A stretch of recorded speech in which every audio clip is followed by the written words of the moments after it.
Greetings, fellow YouTuber. My name is Tim.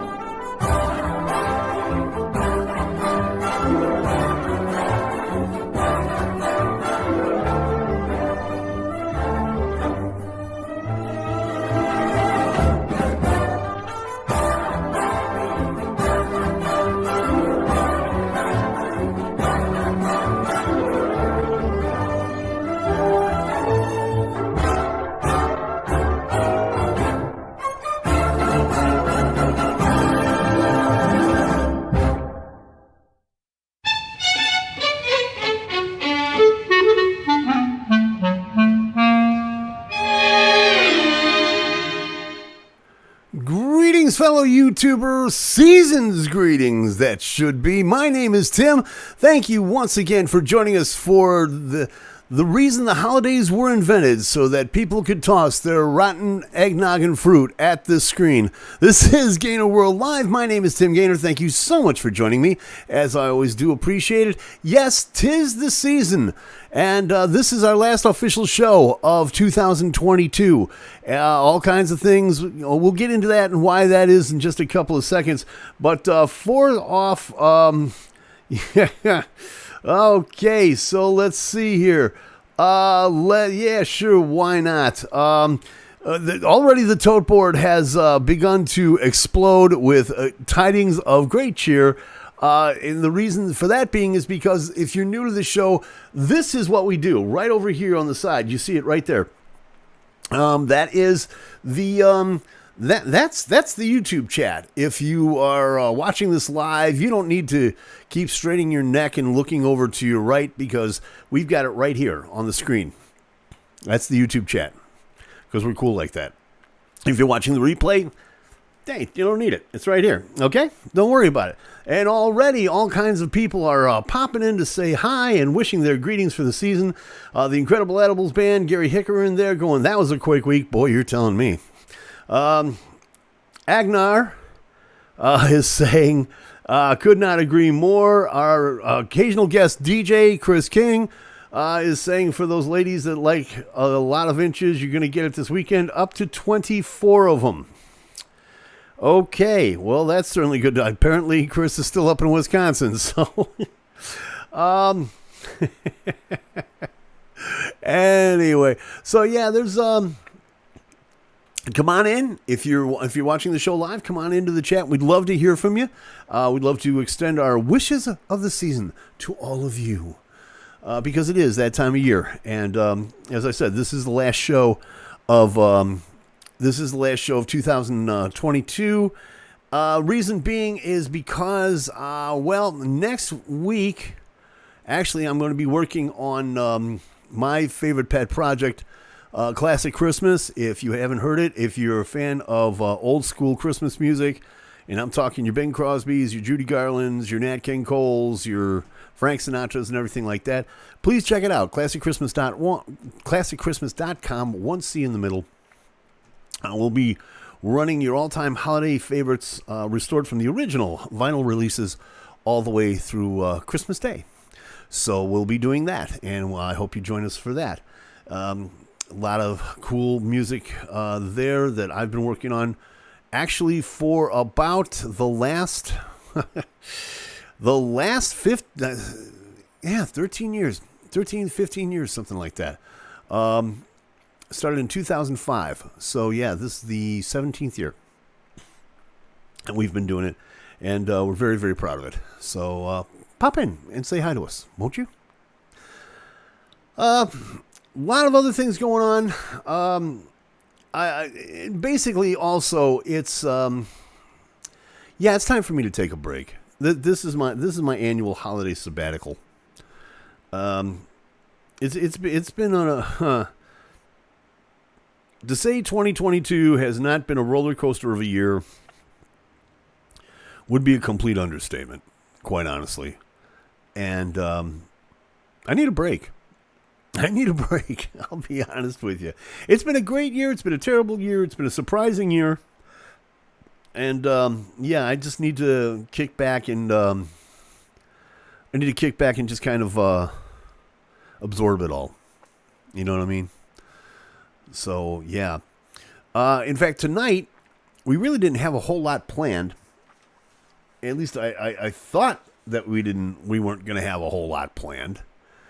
And in fact, I thought, well, we don't even have anything for the Deadpool for this week, which I thought was a great thing. And Emu City Games has popped in. Emu City Games saying, "What up, GainerWorld peeps? What up, my brother?" Glad you're here. Always do appreciate it. And yeah, I mean, we didn't have anything for the Deadpool this year, for this week rather. No, we've had plenty for the Deadpool this year, trust me. But we didn't have any for the Deadpool this week. And then I woke up this morning.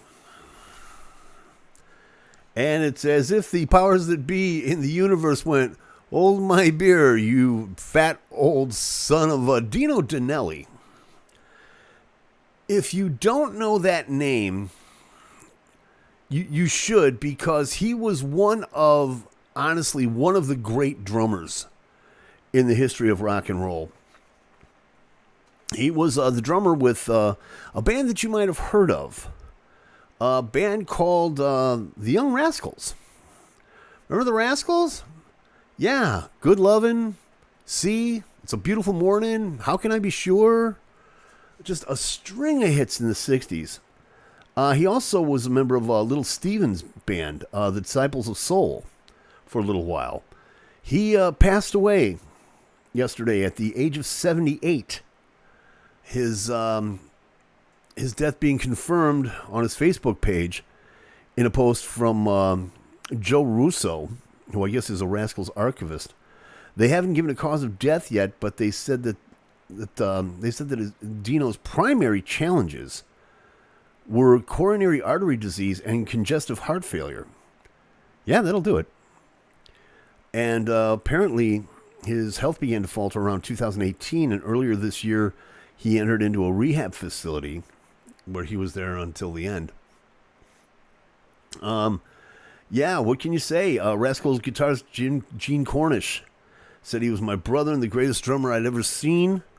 I'm devastated at this moment. He added a separate post. Dino never cared about being a rock star. He was always about the music and the art. Everything else was window dressing to him. Little Steven shared a tribute on social media writing, "R.I.P. Dino Danelli, one of the greatest drummers of all time." With the Rascals from 65 to 71, the Disciples of Soul from 82 to 84, and on Broadway at the Rogers Theater in Once Upon a Dream in 2013.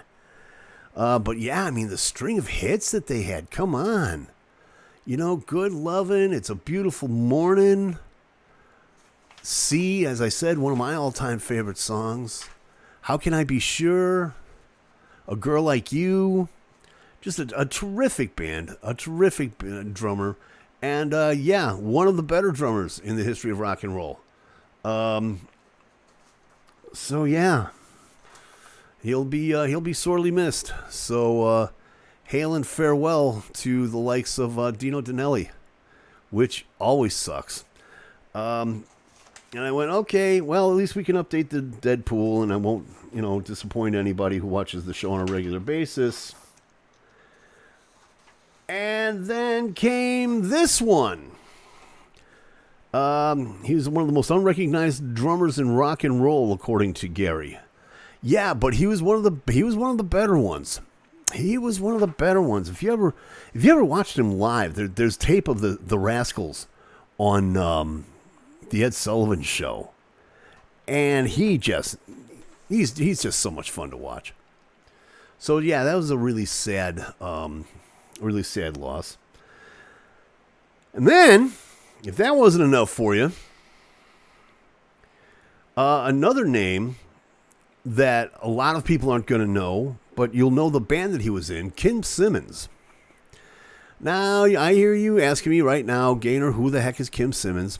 Kim Simmons was the sole surviving member and the founder of the second, in my opinion, the second greatest British blues band of all time, second only to Peter Green's Fleetwood Mac, and that was Savoy Brown.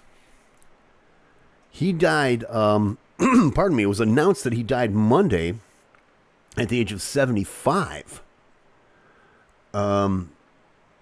he had announced on his website, on the Savoy Brown website, that is to say, in August, that he'd been receiving chemotherapy for stage 4 colon cancer. And they had canceled, obviously, all the performances. But Quattro Valley Records, which was his label at the time, they wrote in a post, "It's with a heavy heart that we share the sad news of the passing of legendary blues guitarist and member of our Quattro family, Kim Simmons of Savoy Brown. We extend our heartfelt condolences to the Simmons family, his bandmates, colleagues, and fans. We love you, Kim." There was also a statement on there, "Please note that one of Kim's last requests was to thank the fans of Savoy Brown. Your support was and shall always be immensely appreciated." That's, and that's not surprising because, again, Savoy Brown was one of those bands that really, when you talk about rock and roll music, when you talk about British blues music, they're not really top of the list, but they should be. Because the string of albums that they had, Burnt Sienna, this one that we're looking at, A Step Further, which contains one of my all-time favorite tracks, the Savoy Brown Boogie. If you're ever in a good mood and you want to get up and dance in your underwear, I'm telling you, put on the Savoy Brown Boogie. It is 22 minutes of foot stomping, hand clapping fun, to be sure. Other great albums like Hellbound Train, Street Corner Talkin'. They had a hit on that album in, I think it was 1980, a track called Tell Mama, which was one of the first singles that they had that actually broke through to the U.S. charts. They were huge over in England. They were huge in the U.K. and over in Europe. And of course, Kim Simmons was such an influence. People like Joe Bonamassa has weighed in, saying words to the effect of, Kim Simmons was one of the kindest souls I ever met in the business of music.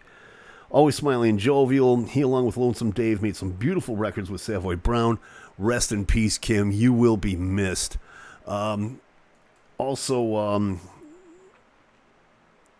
George Thorogood has weighed in, saying, "We're saddened to hear of the passing of Kim Simmons. Our sincere condolences to his friend and family." Foghat, the members of Foghat, the surviving members of Foghat have weighed in. "We're very sad to let you know that our good friend, brother, and Roger's former bandmate, because Roger Earl also played with Savoy Brown, and we'll get to that in just a second. We send our love to his wife, Debbie, and his daughter, and all of Kim's wonderful friends and fans. We miss you, Kim. Rest now." Savoy Brown was one of those bands. I liken them to bands like the Byrds and King Crimson, because there were just people coming in and out of that band almost like a turnstile. And I know that because, in fact, a guy that I toured in Canada with a band, Brad Axis, Nathaniel Peterson, actually played with them for a little while, between 1994 and 1998. Other people like I said, like Roger Earl, Bill Bruford, played with them for a little while. But Kim Simmons was always that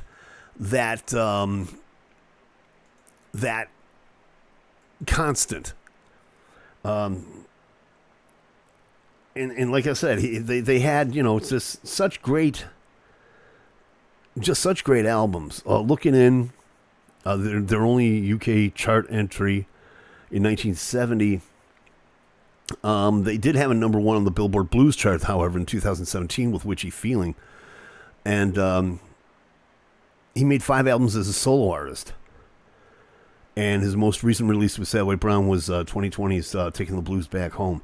So, yeah, just another sad loss in the history of music. One of the reasons why I'm really glad that 2022 is ending, because this ended up exactly like... It ended up exactly like 2016. And anybody who used to listen to our podcast in 2016 knows exactly what I'm talking about. And Simon's in the chat, so he'll be able to tell you that too. And Simon's also saying, you look like 70-something. When are you going? Oh, no, dude, I got a ways to go. You can't get rid of me that easily. Yeah, you want to, I know, but yeah, no, it's not going to happen. So, so yeah, that happened, and I was really hoping that we could get away with that. Maybe this next year we'll just start a whole new segment about the Deadpool. What do you think? Let me know in the comments. If you're watching the replay, down there in the comments, we'll be more than glad to answer you at some point. Rock and Roll Heaven just got a little more crowder. Agnar said, "Dead people are us." Yeah, apparently. So I think we're gonna have to. I think just start an official Deadpool report. Maybe we'll do that next year. Who knows? Take your pick. Ain't no rest for the wicked. Only the good die young. Yeah. Yeah. We'll need theme music for that. It'd make a good metalcore band name, Deadpool. Yeah, I know. Why hasn't nobody jumped on that yet? You would think that some speed metal band, some death metal band would really want to jump on that. But hey, speaking on, let's segue. Dead people are us. Well, we'll see. Yeah. Speaking of jumping on things that were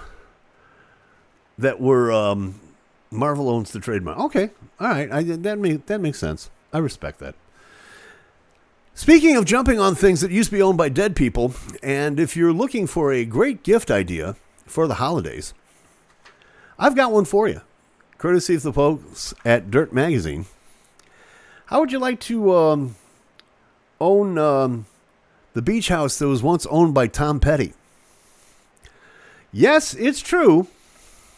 You can do this, according to the folks at Dirt, which I'm inclined to believe now that they are just like the official LA website or news rag, real estate rag of if you have to ask, you can't afford it, you peasant, you.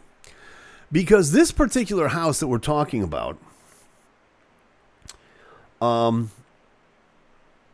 he bought it in the winter of 2010. And I'm going to wait until the end to just go ahead. Go ahead and just let me know how much you think this house is worth. I'm going to show the pictures that they have on Dirt. In fact, I'm going to make everybody slightly ill and read I'm going to quote directly from Dirt here. Watch this. If you're hoping to run down the dream of owning a Southern California beach house, well, spare yourself a breakdown because Tom Petty's one-time digs resting along Malibu's scenic Escondido Beach are yours for the taking. You can claim the coveted keys to the legendary musician's oceanfront home. He bought this in the winter of 2010, as I said. It includes a main home and a separate guest house that served as his recording studio. It was built in the 50s originally, and it was retaining most of the original details. Has a wall-and-gated structure that's on a 0.38-acre oceanside parcel on Escondido Beach. You know, so if you can handle the noise pollution. It offers sweeping coastline views paired with 66 feet of beach frontage. And the compound is loaded with appeal, abundant views, and a cabin-like ambience. Per the listing, which is held by Chris Cortazzo of Compass. Check this out. That's the front room. That's the front room of the kitchen, y'all. That's not bad. That's not bad.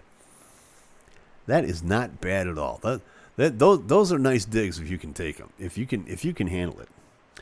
The main house, known as the Moose Lodge, has interiors that are adorned throughout the wood, brick, and stone. Highlights include a spacious living room displaying floor-to-ceiling brick fireplace and walls of glass spilling onto the ocean view deck with steps leading down to the sand. Also standing out is the windowed kitchen with stainless appliances, he said tongue-tied, and an adjacent dining area lined with built-in bookshelves and topped by an antler chandelier.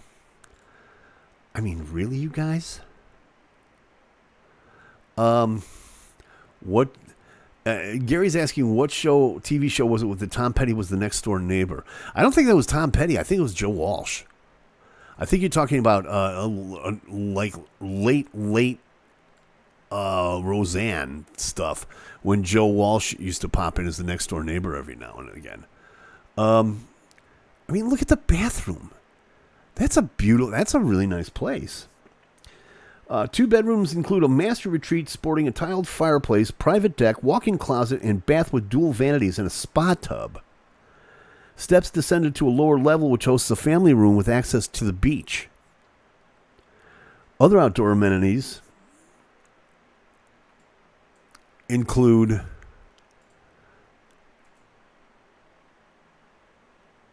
a brick-clad patio flanked by a rose garden, as seen here, which lies next to a guest house outfitted with a soaring wood trussed ceiling, kitchenette, and bath, as well as a living area, which housed Tom's studio. It's got all his recording equipment, his grand piano, and on the back, as you saw earlier, was a 2-car garage with security and solar systems. In addition to the for-sale beach house, Petty's estate still lays claim to his main residence, which is a Mediterranean-style mansion in a gated enclave above Malibu's Pacific Coast Highway. So, yeah, he's up there on Mulholland. A modest Pacific Palisades house 2 years ago, his widow, Dana York Petty, paid millions for a revamped mid-century home in Brentwood. So, yeah, I mean, man, can you imagine waking up to that in the morning if you can stand the noise? Huh? What do you think? Now, here's the big question. How much do you think this is worth? No Googling. Do not giggle this. But just for the heck of it, okay, now reminding you, this is beachfront property on Escondido Beach. Tom's Place. MU City is saying $8.9 million. Chris is saying all you had to say was beachfront in Escondido, and I picture at least 6 zeros. Yeah. Simon's saying it looks looks like it'll cost more than my energy bill for the next 20 years plus.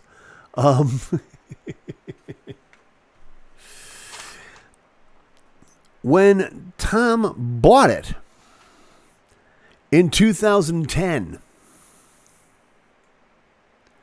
Chicago Boy 61 has weighed in. Hey man, how you doing? Always good to see you. He's saying 25 million.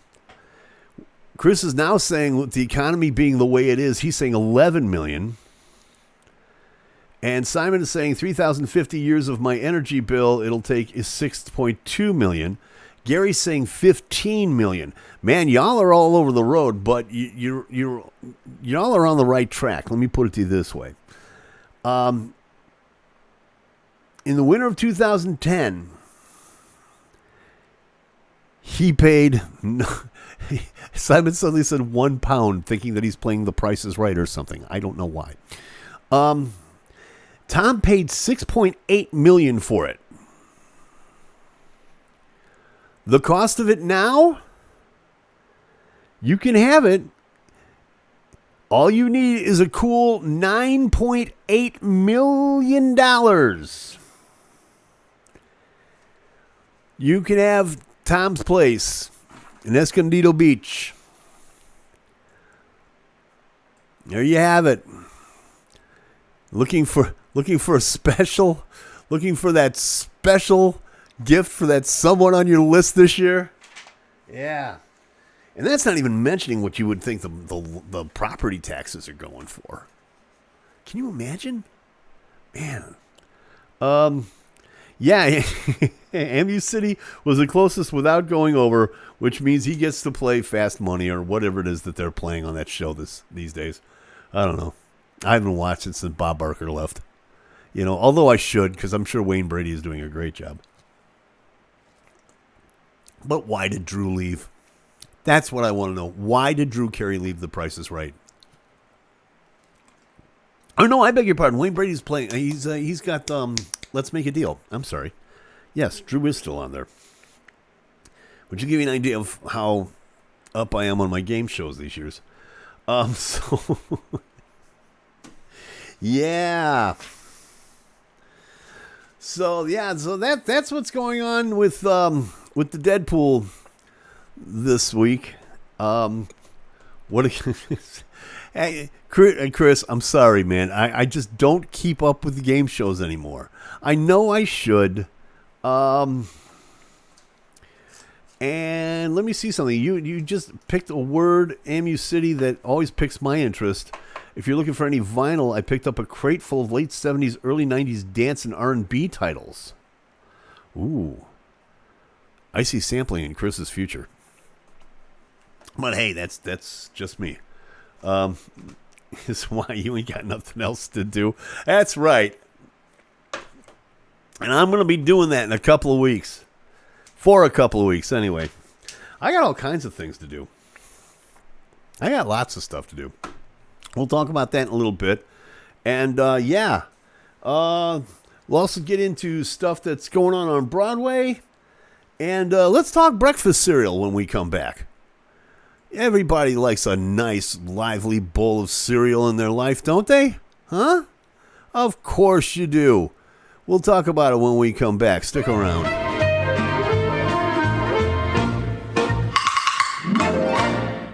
This is Classic Christmas. I wish it could be Christmas forever.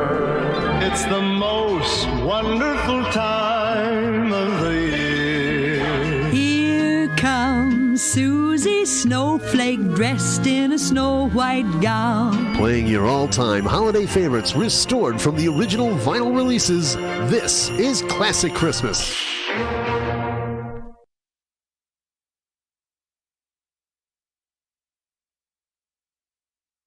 While you're inside, wage a war on yourself. The damage has been done. So call the truce, stand and deliver. This battle can still be won. But first lay down your arms. So take a look around across the field of dreams both lost and found. There's no use crying for casualties you lost within the fight. The wounded lie waiting for relief that's just inside. Within your struggle for redemption, there's a block along the way. And it belongs to those who still believe. You still have much to say. Please wait for the flag, come to the table.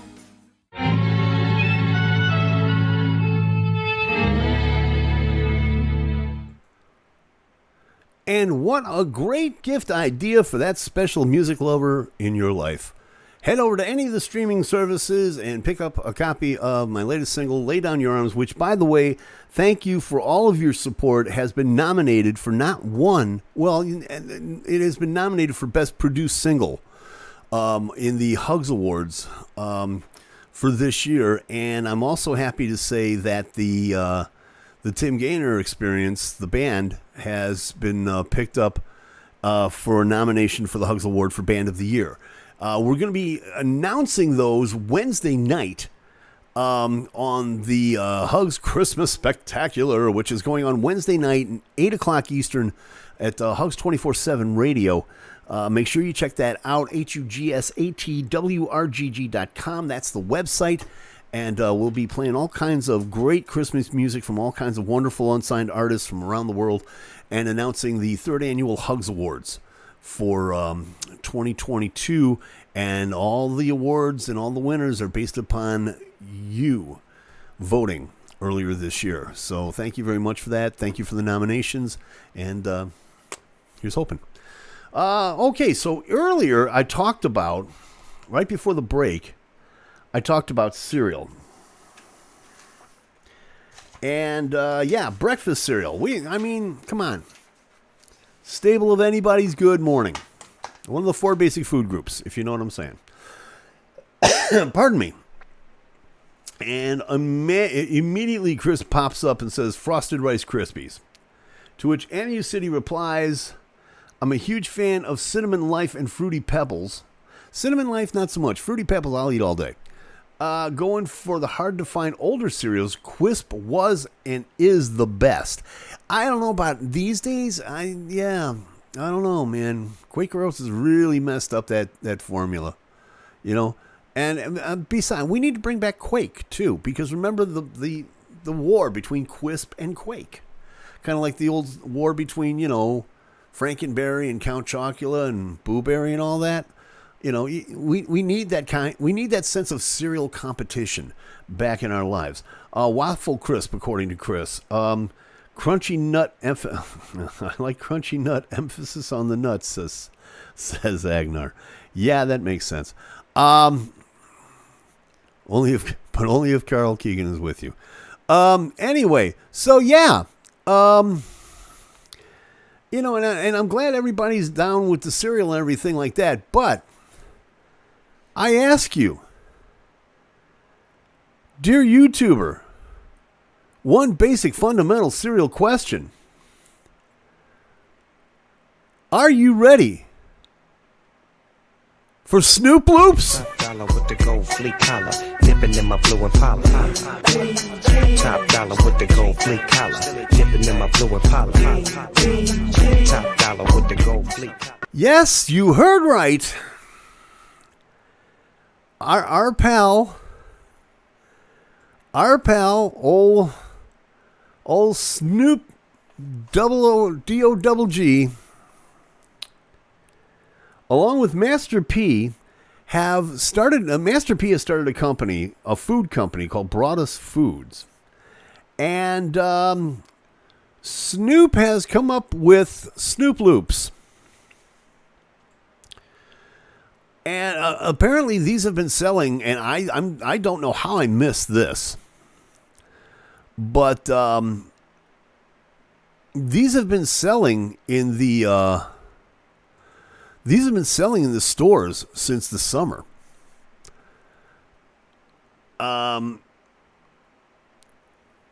And right off here we go. The jokes are starting already. Amy City saying the only way I'm getting those is if they are, quote, edible, end quote. I see what you did there. That's okay. Isn't it the idea to eat them to get some morning energy, not to go into work baked? Well, I tell you what. You know what? Why don't let's get the man to answer these questions for us. What do you say about this, Snoop? When I was a kid, I used to love cereal. And guess what? I'm still a big kid, and I love cereal. But now, I got some cereal that you can fall in love with. Snoop Loops, brought to you by yours truly, Master P, and the Broadus Food Group Selection. Hello, breakfast food days. Yep, it's true. They're saying they do look like edibles.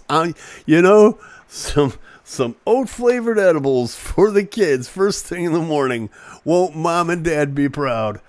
But, let's see. There's Waffles, Mr. T cereal, C3PO. Okay, Chris is coming back out of from nowhere. Smurfberry Crunch, Captain Crunch's Choco Donuts, S'mores Crunch. Okay, slow down there, big fella. Slow down there. Because they're not, Waffle-O's. Yeah, I do remember Waffle-O's. But let's face it, when you get right down to it, hey, they're not Snoop Loops, okay? They're not Snoop Loops. And, yeah, these were seriously, these were started this summer. They started distributing these this summer. And they were in certain stores. I know that they claim that they were like Walmart, Target, places like that. Fruit Shaped Tricks was lots of fun too. Yeah, Next thing you know, Cheech and Chong's breakfast conscious or Oreos. Yeah, it's just a question of time. It is just a question of time. I must agree with that there. But this isn't the thing. This isn't the thing. Apparently, not only have they found success, and I've got to give them props. I've got to give Snoop and P props on this. That the money that they're raising from the cereal, they're giving back to charities. They're giving back to the community. So that's always a very cool thing. But that's not what a lot of this is about. A lot of this is about the fact, pardon me, that they have been forced to rebrand it. Snoop Loops is not Snoop Loops. Cannot be Snoop Loops. Snoop posted on Instagram about the delay 4 months after he announced that he was preparing to take over the breakfast aisle. They're saying, so they don't want us to use Snoop Loops. This is according to Digital Music News. They don't want us to use Snoop Loops on our cereal box, even though that's my name. In a video, in the Instagram video, he and Master P are holding up boxes of the cereal, explaining that the units that they sell, the more they're helping out their local communities through charitable efforts, which, like I said, is a very cool thing. They're saying this is bigger than us. We're fighting for the next generation of entrepreneurs. We're no longer being consumers. We're educating the customer. We're educating the consumer. I beg your pardon. We're educating the culture. We're building our own brands and passing down generational wealth. Broadest Foods is all about helping the community. It's official. We're taking over the breakfast foods industry. Hey, Snoop, it's good to have goals, man. Nothing wrong with that. They can't stop us. It's David versus Goliath. Master P says, Snoop, you know when you're doing something good, the devil got to show up. A lot of those cereals are based off the past. This is based on the future. We make people products. You know, and you can't help but wonder, you know, who would be responsible for them being forced to change their name. But they're saying that they're not, I mean, they're not saying, they're not calling anybody else, but I mean, come on. Seriously? Seriously, gang? You know, it's just, it's, really? I'd think about that too if I were you. Okay? So, the question is, though, at the end of the Instagram post, they ask, this is a minor setback for a major comeback. Hashtag God's plan. What do you think we should name our new cereal? So let's go ahead. Let's help Snoop out in his time of need. Let's help Master P and the folks that brought us food. I want you to tell me in the comments. I want you to tell me in the comments section down below if you're watching the replay, what do you think Snoop's new breakfast cereal should be called? I obviously can't call it Snoop Loops. For some reason, the first thing that popped into my head was Snoopy's, but yeah, that's another thing altogether. What do you think? Let's go to the tote board. Amu City is saying John Harvey Kellogg versus Snoop Dogg in a no-hold-barred steel cage match for the breakfast food aisle domination. I'll do you one better, Amu City. Hell in a cell. Agnar says it should be Munchie Nuts. No, I don't think so. Chris is saying, fun fact, Fruit Loops are all the same flavor, just different colors. That's true. That is true. Chris, the Munchies. That's there you go. Snoop's breakfast Munchies. I like that idea. As a matter of fact, like I said, if you're watching the replay on this, let us know down below in the comments. What do you think Snoop's new cereal should be called? He obviously can't call it Fruit Loops or Snoop Loops. See, I'm doing the same thing already. So you can see what kind of a problem Snoop and Master P are having. Let me know. What would you call him? Top dollar with the gold fleek collar, dipping in my blue Impala. Top dollar with the gold fleek collar, dipping in my blue Impala. Top dollar with the gold.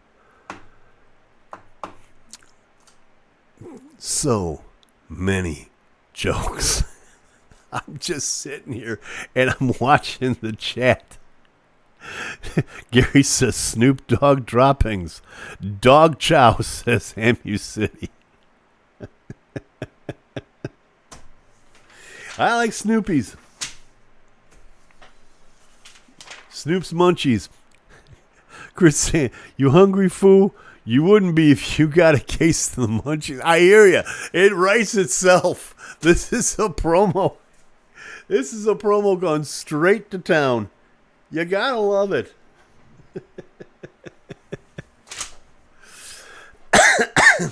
It's a campaign that writes itself. Mom, I need the munchies. Mom, I gotta get the munchies.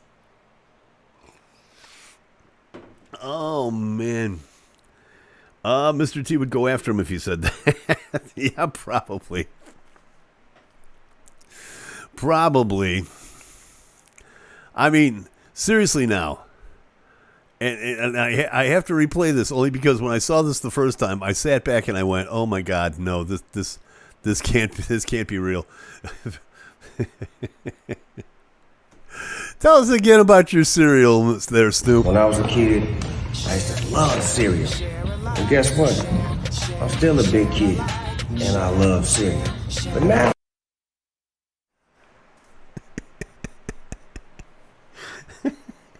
You can see him.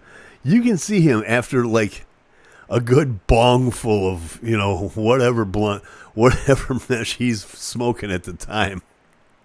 You can see him at the kitchen table at 4 o'clock in the morning, just shoveling this stuff into him. Even though he's still skinny as a rail. Is it me or is Snoop looking a little anorexic these days? I'm just saying. You would think with all the munchies that he's had, you would think that maybe he might be putting on a little bit. No, apparently not. So yeah, let us know. How would you rename Snoop Loops? There you go. Here comes Chris. All full of all them vitamins, nutrients, and other ish that can grow a growing body needs. ABC saying kitchen table. Nah, he's on the couch watching cartoons, shoveling Snoop Loops into his face straight out of the box by the fistful. Yeah, which one of us has not done that at 4 a.m?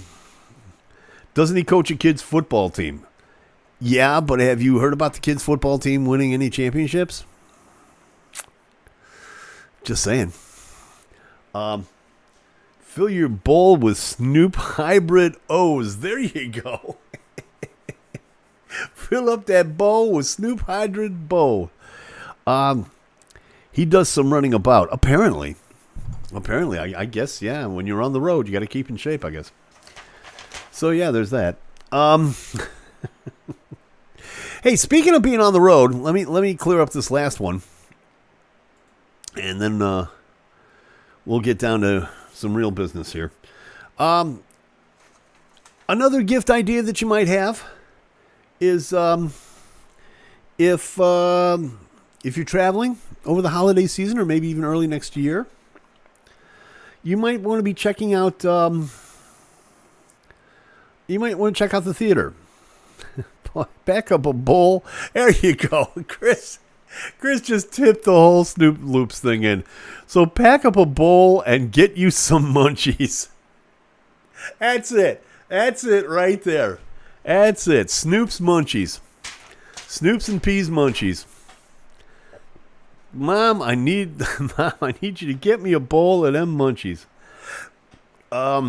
Yeah, that's it. Pack up a bowl, get you some munchies. Get you through the day. So, one of the things that you might want to do this holiday season, or maybe later on this winter, is head to New York, because there is a play, a Broadway musical that's based on the life of Carole King. I had not heard about this, but apparently it's getting rave reviews, and now they're going to make a film of this. And of course, the first thing that runs through anybody's mind is who in the world would play the part of Carole King? And according to Rolling Stone, they have found the person to do it. Apparently, as of yesterday, Sony announced that Where the Crawdads Sing actress Daisy Edgar Jones is going to play Carol in the upcoming film. Daisy has a spirit and energy that I recognized as myself when I was younger, said Carol. She told that to Variety about the casting. She said she's a tremendous talent, and I know she's going to give a great live performance. MU City is also asking, no joke, what's up with her toes? Referring to Carol's legendary cover shoot for the Tapestry album, one of the biggest selling albums of all time. Especially her big toe that just doesn't look right. I'm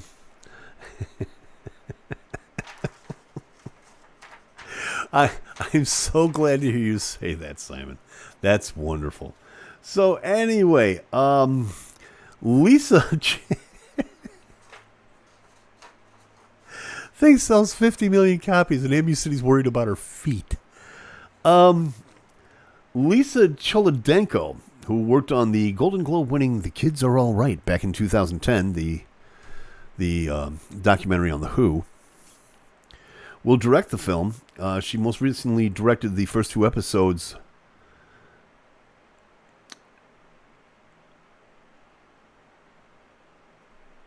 Playtone's Tom Hanks and Gary Getzman are going to produce the film, it says here. Paul Blake, who led production on the stage show. The show itself, in case you're interested or you care, is based upon Carol's early days, her early career, when she was working with Jerry Goffin, who was then her husband back in the 60s, on Tin Pan Alley. And the two of them just wrote some amazing, groundbreaking hits.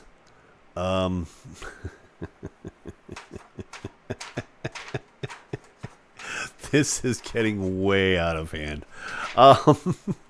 Disregard the toe thing, says MU City. Just a trick of the lighting. You'd be amazed at the amount of celebrity feet online. Yeah, no, knowing you, it wouldn't surprise me at all, really. The musical features and the film will feature some of Carol's biggest hits. You've Got a Friend, You Make Me Feel Like a Natural Woman, One Fine Day. So, yeah, look forward to that coming up.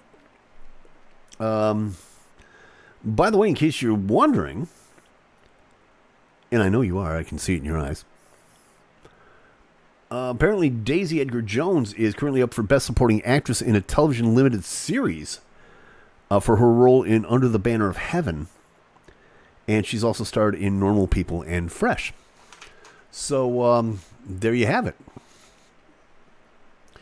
But anyway, can you imagine if she was in the MMA and kicked somebody with that thing? Come on, you guys.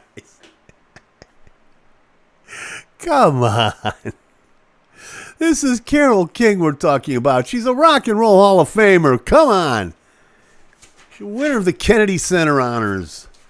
One of the most gifted songwriters in rock and roll history. Looks like her toe got transplanted with the clamper from the Liberty Bell. It's an album cover. Back off. Oh, man, fast trivia fact. The cat's name on the tapestry cover was named Telemachus. I did not know that. I truly, truly did not know that. That's kind of fun. And now you know. The cat's name was Telemachus, and Carole King had weird feet.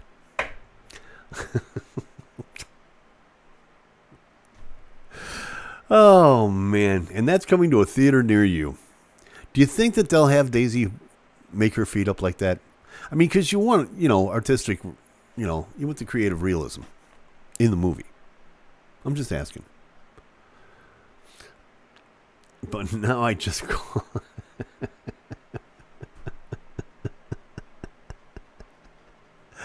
Oh, man. Oh. Yeah. This is one of the reasons why. This is one over rice sweet and sour sauce. It took almost your entire show to remember. But it was the Gary Okay, so Gary has figured out that Tom Petty was actually in a TV show, and he says here in the chat, it took almost your entire show to remember, but it was Gary Shandling's show. Tom Petty was the neighbor. Okay, and it took the entire Snoop Loop segment for you to figure that out, Gary. Okay, I know what you're going to be buying for cereal in the future. I can tell. Did I miss the Deadpool? Says Cyrus. Man, where you been? Two people that you did not have on your list. And I'll just put it at that. Since we're heading down the sewer and talking about album covers, oh God, here we go. This is not how I wanted to end the show. Should we talk about Blind Faith or Houses of the Holy? No. Yeah, I'm surprised that nobody is actually taking shots at those to this day. Yeah. So, Wolfman Hugs in the house. He's going to be up at 8 o'clock with the Top 10 Countdown on Hugs 24/7 Radio. But yeah, this is as I said, this is the last show of 2022, and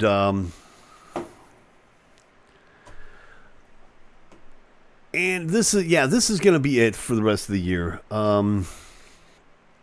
Honestly, this year has been bizarre, to say the least.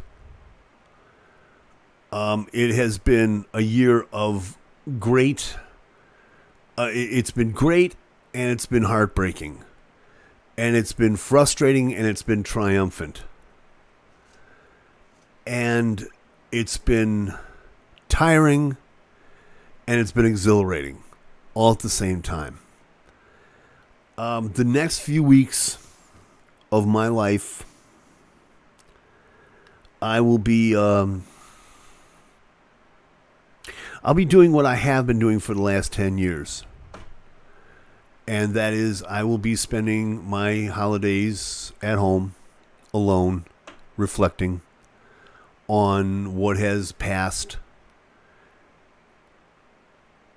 all of the situations that I've taken care of, that I have done where I know the outcome, I know what the outcome is going to be,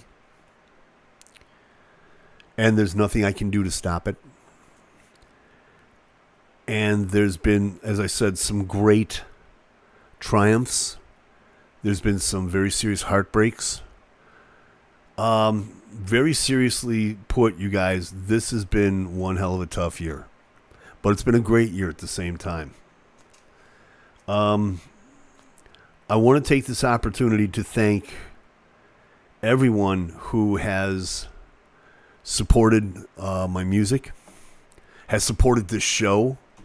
I mean, seriously, I know you have much better things to do with your life than to sit in front of your laptop or your tablet once a week for an hour and just sit here and listen to me talk trash. I do appreciate the fact that you've supported the music. I appreciate the fact that I got to play in front of, a few thousand people this year. Some great shows that I'm very, very happy about. I got to travel in ways I never thought in my life I'd ever be able to do. I want to thank you for supporting the radio station. that has been one hell of an undertaking. And regardless, I am very proud of it. I am proud of what has been created. And yeah. So I want to leave you with. I don't want to. I'm not sitting here trying to bring anybody down. I'm just letting you know that this is, this is my way of saying it's been a heck of a year. I am really, really, really, really grateful for a lot of what has happened in my life. But I want to leave you with my Christmas present to you, and it's something that it's my favorite Christmas song of all time. I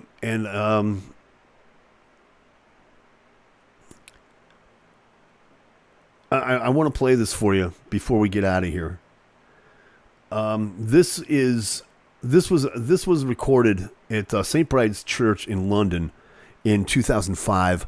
What you're going to see is the late Greg Lake, along with Ian Anderson of Jethro Tull and members of his band, and the St. Bride's Church Choir in London, singing "I Believe in Father Christmas." And I want to leave 2022 with this, and the sincerest hopes that this song entails what I truly feel. The next time that you and I will meet will be on Friday, January 6th, 8 Eastern, 7 Central, on this very piece of bandwidth. I thank you again for joining me. Like, subscribe, hit the bell so you'll know when we're back on. And I really hope that you have just the best Christmas ever. May 2023 bring you all that you hope for. And, be good to yourselves. Be good to each other. Be good to the world. Merry Christmas. Happy New Year. Peace.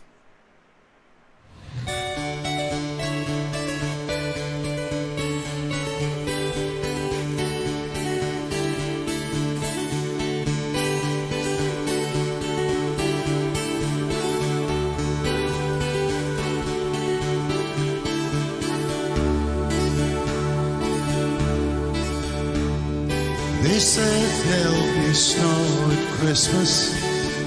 They said there'll be peace on earth. But instead it just kept on raining. A veil of tears for the virgin birth. But I remember one Christmas morning, the winter's light and a distant choir, and the peal of a bell, and that Christmas tree smell, and their eyes full of tinsel and fire.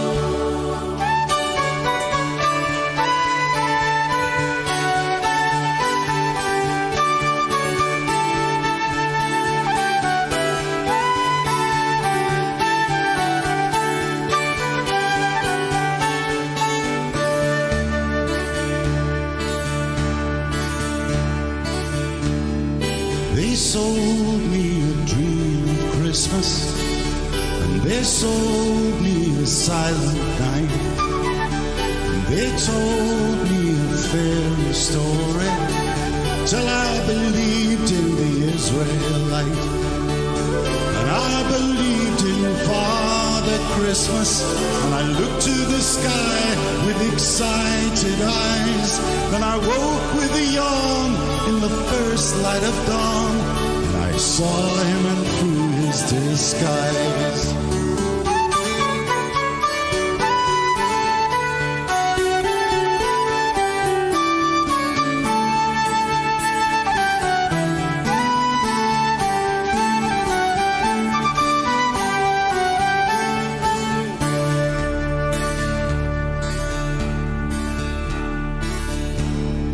I wish you a hopeful Christmas, and I wish you a brave new year. All anguish, pain, and sadness, leave your heart and let your load be clear. They said there'd be snow at Christmas. They said there'd be peace